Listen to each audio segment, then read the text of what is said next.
नमस्कार साथियों, स्वागत है आप सभी का हमारा चैनल, आपका चैनल जीएस आज़ाद हिंद पर। साथियों, आज हम बीएलओ के संबंध में जो सुप्रीम कोर्ट ने कहा उसके बारे में आपको थोड़ा विश्लेषण से समझाने के लिए ये वीडियो बनाया है। प्लीज़ आप वीडियो को ज़रूर देखें, है ना? ताकि आप लोग सारी चीज़ समझ जाएँ। तो साथियों, सुप्रीम कोर्ट ने साथियों निर्देश दिया है कि सुप्रीम कोर्ट ने कहा आधार कार्ड, राशन कार्ड और वोटर आईडी को स्वीकार्य दस्तावेज माने। यानी सुप्रीम कोर्ट ने कहा है, यानी इलेक्शन कमीशन ऑफ इंडिया को, कि आधार कार्ड, राशन कार्ड और वोटर आईडी को स्वीकारे, यानी इलेक्शन कमीशन इन तीनों चीज़ों को स्वीकारे। ठीक है साथियों? तो बिहार में, यानी सुप्रीम कोर्ट ने बिहार में मतदाता सत्यापन पर रोक से सुप्रीम कोर्ट काफ़ी इनकार है साथियों, ठीक है? नाराज़ है इन चीज़ के बारे में। दोस्तों, सुप्रीम कोर्ट ने कहा है कि गुरुवार को बिहार में मतदाता, साथियों मैं थोड़ा बड़ा कर लेता हूं ताकि आपको सही से दिखे। बिहार में, यानी बिहार, साथियों बिहार में मतदाता सूची का विशेष गहन पुनरीक्षण यानी SIR जारी रखने की अनुमति देते हुए इसे संवैधानिक दायित्व बताया है। निर्वाचन आयोग, साथियों निर्वाचन आयोग यानी ECI से कहा कि वह ऐसे IR के लिए आधार, राशन कार्ड वो मतदाता पहचान पत्र को स्वीकार्यता दस्तावेज माने। ठीक है साथियों, स्वीकार्यता दस्तावेज माने। जस्टिस सुधांशु धुलिया और जस्टिस जय मालिया बागीची की यानी अवकाशकालीन पीठ ने आदेश में कहा है कि प्रथम दृष्टिया, यानी हमारा मानना है कि SIR के लिए जारी दस्तावेजों की सूची संपूर्ण नहीं है, इसलिए आयोग उक्त दस्तावेजों को मान्य करे। जस्टिस बागची ने कहा है, सवाल यह है कि आप निर्वाचन आयोग यानी इस प्रक्रिया को इसी साल नवंबर में होने वाले विधानसभा चुनाव से क्यों जोड़ रहे हैं। उन्होंने आयोग से कहा, यानी सुप्रीम कोर्ट ने आयोग से कहा और पूछा कि क्या बिहार चुनाव से पहले ये प्रक्रिया पूरी करना संभव है। साथियों, सुप्रीम कोर्ट ने आयोग से सवाल किया।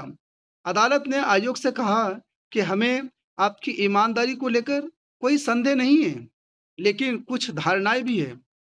हम प्रक्रिया पर रोक के लिए नहीं सोच रहे हैं, क्योंकि वे संविधानिक दायित्व है। पीठ ने कहा कि किसी किसी विपक्षी दलों के नेताओं सहित किसी भी याचिकाकर्ता ने प्रक्रिया पर अंतरिम रोक की मांग नहीं की। साथियों, जितने लोगों ने याचिका दायर की सुप्रीम कोर्ट ने, उनमें से किसी ने ये नहीं कहा है कि हमें इसमें रोक लगानी है, बल्कि किसी भी स्थिति में मतदान सूची का मसौदा 1 अगस्त को ही प्रकाशित होना है, सुप्रीम कोर्ट ने कहा है। ऐसे में हम आयोग को सभी याचिकाओं पर जवाब दाखिल करने का निर्देश दे रहे हैं। साथियों, अब आगे सुप्रीम कोर्ट ने क्या कहा है। सुप्रीम कोर्ट ने कहा है कि हम किसी संवैधानिक संस्था को वह करने से नहीं रोक सकते जो उसे करना चाहिए। साथियों, सीधे अल्फाजों में कहा जाए, शब्दों में, सुप्रीम कोर्ट ने कहा कि जो CGI यानी क्या कहते हैं, इलेक्शन कमीशन ऑफ इंडिया का जो काम है, जो उनका कर्तव्य है, वो अपना काम और कर्तव्य को करे, हम उसे रोकेंगे नहीं। लेकिन आगे सुप्रीम कोर्ट ने यह भी कहा साथियों कि साथ ही हम उन्हें वो भी नहीं करने देंगे जो उन्हें नहीं करना चाहिए। सुप्रीम कोर्ट ने फटकार लगाते हुए इलेक्शन कमीशन ऑफ इंडिया को कहा है। सुप्रीम कोर्ट ने इन पर जवाब मांगा है। क्या आयोग के पास मतदाता सूची में संशोधन का अधिकार है? सुप्रीम कोर्ट ने साथियों आयोग से कहा है। दूसरा सवाल सुप्रीम कोर्ट ने किया है, मतदाता सूची पुनरीक्षण के लिए आयोग ने क्या प्रक्रिया अपनाई है? तीसरा सवाल जो सुप्रीम कोर्ट ने पूछा है, आयोग को इस प्रक्रिया को पूरा करने में कितना समय लगेगा? साथियों, सुप्रीम कोर्ट ने 21 जुलाई तक जवाब मांगा है। शीर्ष कोर्ट ने अगली सुनवाई 28 जुलाई तक की है। 21 जुलाई तक निर्वाचन आयोग को साथ ही यानी सभी याचिकाओं पर जवाब दाखिल करने को कहा। साथ ही याचिकाकर्ताओं से कहा कि वे जवाब हल्फनामा 28 जुलाई से पहले दाखिल कर सकते हैं। साथियों, 60% मतदाता सत्यापित, यानी आयोग की ओर से पेश वकील राकेश द्विवेदी ने बताया कि राज्य में अब तक 60% मतदाताओं ने अपनी जानकारी सत्यापित कर ली है।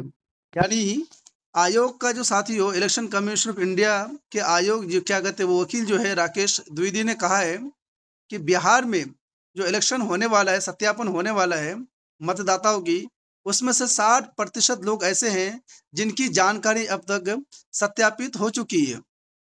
ठीक है साथियों, उन्होंने अदालत को आश्वस्त किया कि किसी भी मतदाता का नाम सुनवाई सुनवाई किए बिना मतदाता सूची से नहीं हटाया जाएगा। ये साथियों ये अफवाह की बात है। कुछ लोग कहेंगे आपको कि नाम हटा दिया जाएगा अगर वोट नहीं करेंगे तो। तो दोस्तों इस बारे में आप टेंशन ना लें, और जितने भी आपके घर में रहते हैं दोस्त यार उनको भी ज़रूर जागरूकता फैलाएं उनके पास जा कर के। इस बातों के बारे में बिल्कुल भी टेंशन ना लें कि अगर हम वोट नहीं देते हैं या सत्तापन जानकारी हम आगे नहीं बढ़ाते हैं तो ऐसा ना हो कि हमारी वोटर लिस्ट से नाम कट जाए। ऐसा कुछ नहीं साथियों, क्योंकि सुप्रीम कोर्ट ने खुद कहा है, आप इसे ज़रूर पढ़ लेना या तो सुन लेने से भी आपका काम चल जाएगा। साथियों आधार शामिल क्यों नहीं है? सुप्रीम कोर्ट ने जवाब दिए मतलब सवाल किया है। यानी पीठ ने कहा आयोग द्वारा बताए गए कई दस्तावेज आधार पर आधारित है। पीठ ने पूछा कि एसआईआर के लिए आयोग द्वारा निर्दिष्ट दस्तावेज पहचान से संबंधित है। यानी साथियों जितने चीजें आयोग ने दस्तावेज आधार पर आधारित किए हैं उनमें से सबू में आधार शामिल है। तो इसी कारण सुप्रीम कोर्ट ने पूछा है कि सारी चीजें दस्तावेज पहचान से संबंधित है, नागरिकता से नहीं, तो आधार को शामिल क्यों नहीं किया जा सकता है? ये सुप्रीम कोर्ट ने साथियों कहा है। और आगे लिखा हुआ है 2.93 यानी 293 करोड़ मतदाताओं का सत्यापन किया जाना है बिहार में। 7 करोड़ यानी 7,89 लाख कुल मतदाता है बिहार में। ठीक है साथियों, इस बार 11 दल और संस्थाओं ने याचिकाएं दाखिल की है सुप्रीम कोर्ट में। आपसे पूछा जा सकता साथियों किसी भी एग्जाम में कि कितने दलों ने सुप्रीम कोर्ट में याचिकाएं दाखिल की है, तो आपका जवाब होगा कि 11 दलों ने यानी 11 दल और संस्थाओं ने याचिकाएं दाखिल की है सुप्रीम कोर्ट में।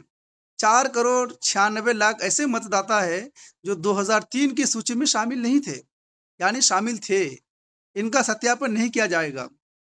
आयोग के निर्णय पर अदालत हैरान। ठीक है साथियों, यानी आयोग ने जो निर्णय लिया है सुप्रीम कोर्ट ने भी उससे परेशान है कि यार ये कैसे क्या हुआ नहीं हुआ।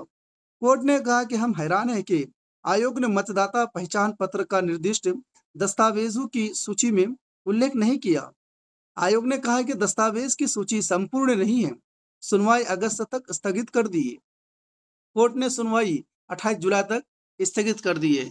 ठीक है साथियों, तो कुल मिला के बात ये थी कि बिहार में मतदाता सत्यापन पर रोक से सुप्रीम कोर्ट काफ़ी इनकार कर दिया है, और सुप्रीम कोर्ट नाराज भी है इस बारे में। ठीक है साथियों, वीडियो हमारी कैसी लगी प्लीज़ कमेंट बॉक्स में ज़रूर बताएं, और हमारे चैनल जीएस आज़ाद हिंद को ज़रूर से ज़रूर सब्सक्राइब करें, और ये वीडियो तमाम दोस्त यार तक ज़रूर शेयर करें ताकि उनकी दिलों को सुकून तसल्ली मिल जाए। ठीक है साथियों, नमस्कार साथियों।